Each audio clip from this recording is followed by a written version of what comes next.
بسم اللہ الرحمن الرحیم۔ السلام علیکم خواتین و حضرات، میں ہوں فرحاد علی شیخ اور آپ کو بینڈ ٹاک میں خوش آمدید۔ رات دل میں یوں تیری کھوئی ہوئی یاد آئی، جیسے ویرانے میں چپکے سے بہار آ جائے، جیسے صحراؤں میں ہولے سے چلے باد نسیم، جیسے بیمار کو بے وجہ قرار آ جائے۔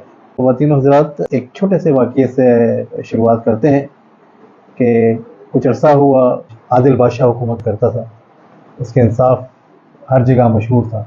ایک دفعہ وہ اپنے دربار میں بیٹھا تھا، دو خواتین روتی پیٹتی ہوئی آئیں، ایک بچہ ان کے ساتھ تھا۔ اس نے ان سے پوچھا کہ کیا واقعہ تھا، تو دونوں خواتین کہنے لگی کہ یہ جو بچہ ہے یہ ہمارا ہے۔ ایک عورت کہتی ہے یہ میرا بیٹا ہے، دوسرا کہتی ہے میرا ہے۔ بادشاہ نے پوچھا کہ بھائی بتائیے، پہلی عورت سے پوچھا، اس نے اپنا واقعہ بتایا اور دونوں نے پروف کیا کہ یہ بیٹا ان کا ہے اور بادشاہ سلامت فیصلہ کرے۔ بادشاہ سلامت نے دربان کو اشارہ کیا اور بلایا اور کہا کہ اس لڑکے کے، اس بچے کے 2 ٹکڑے کر دو، اور ایک ٹکڑا ایک ماں کو دے دو، ایک ٹکڑا ایک ماں کو دے دو۔ ابھی ان کی بات کمپلیٹ بادشاہ سلامت کی نہیں ہوئی تھی تو اس میں سے ایک عورت چلانے لگی کہ بادشاہ سلامت میں نے جھوٹ بولا تھا، یہ میرا بچہ نہیں ہے، میں اپنے الفاظ واپس لیتی ہوں، آپ اس کا قتل مت کیجیے، آپ دوسری خاتون یہ اس کی سگی ماں ہے، میں ڈرامہ کر رہی تھی۔ دوسری عورت نے فاتحانہ انداز میں بادشاہ کی طرف دیکھا اور آگے بڑھی تاکہ بچے کو لے، تو بادشاہ نے دوبارہ جلاد کو بلایا اور کہا کہ اس عورت کو زندان میں ڈال دو، یہ عورت اس کی ماں، سگی ماں نہیں ہے۔ سگی ماں وہ عورت ہے جو کہ چلائی تھی، وہ اس وجہ سے کہ اس نے اس بات کو گوارا نہیں کیا کہ اس کا بچہ جو ہے اس کے نظر کے سامنے 2 ٹکڑے کر دیا جائے۔ اس کی ماں کی محبت اور شفقت ہو کر آئی، زیادہ ہو گئی، تو اس نے کہا کہ میں مطلب اپنے بچے کو اپنے سامنے قتل ہوتے نہیں دے سکتی، اور بادشاہ نے اس کو، پہلی عورت کو زندان میں ڈال دیا اور دوسری عورت کو ڈال دیا۔ تو یہ قصہ سنانے کا مقصد ایک ہماری کچھ سیاسی صورتحال، اس کو ذرا سمجھیے گا اس تناظر میں جو میں نے آپ کو واقعہ سنایا ہے۔ عمران خان صاحب نے جیل سے اپنے وکیلوں کے ذریعے لوگوں تک یہ بات پہنچائی ہے کہ جی میں اب مقتدر حلقوں سے اور سیاست، جو باقی سیاسی جماعتیں ہیں اور جو ادارے ہیں، جو ان سے مذاکرات کے لیے تیار ہوں، بات چیت کے لیے تیار ہوں، عوام کی خاطر، ملک کی خاطر، ملک کی بقا کی خاطر۔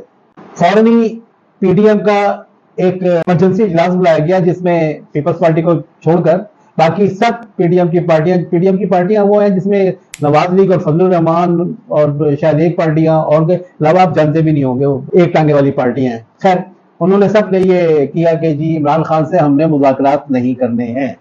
یعنی ایک طرف عمران خان ملک کی خاطر مذاکرات کے لیے ان لوگوں کے ساتھ بھی بیٹھنے کو تیار ہے کہ جن کے لیے وہ ہمیشہ کہتا ہے کہ یہ لوگ ٹپ لوگ ہیں، جھوٹے لوگ ہیں، لیکن ملک کی خاطر وہ بیٹھنے کو تیار ہے۔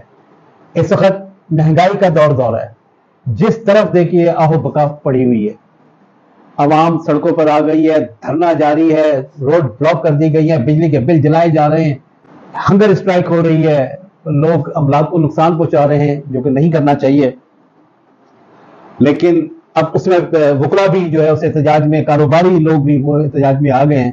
تو ملک میں ایک عجیب ابتری کا عالم ہے، اور ان جھوٹوں کو تو خیر پرواہ ہی نہیں ہے، لندن بھاگے ہوئے ہیں، ان میں یہ اے ٹو زی سارے جھوٹ کا پلندہ ہیں یہ لوگ۔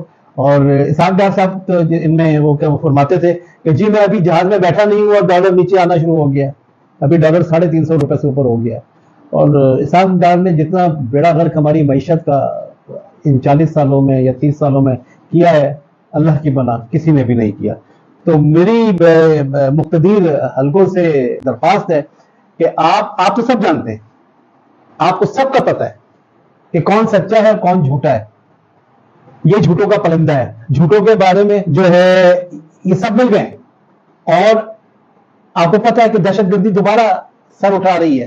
ہماری مسلح افواج کے نوجوانوں نے ملک کی خاطر، ملک کی بقا کی خاطر، اس دہشت گردی کو ختم کرنے کی خاطر کس قدر قربانیاں دی ہیں، اپنی جانوں کا نذرانہ دیا ہے۔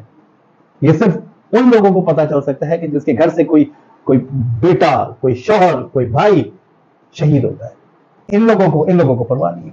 تو جن لوگوں کو پرواہ ہے، جو سمجھتے ہیں، آپ سمجھتے ہیں، سوچئے،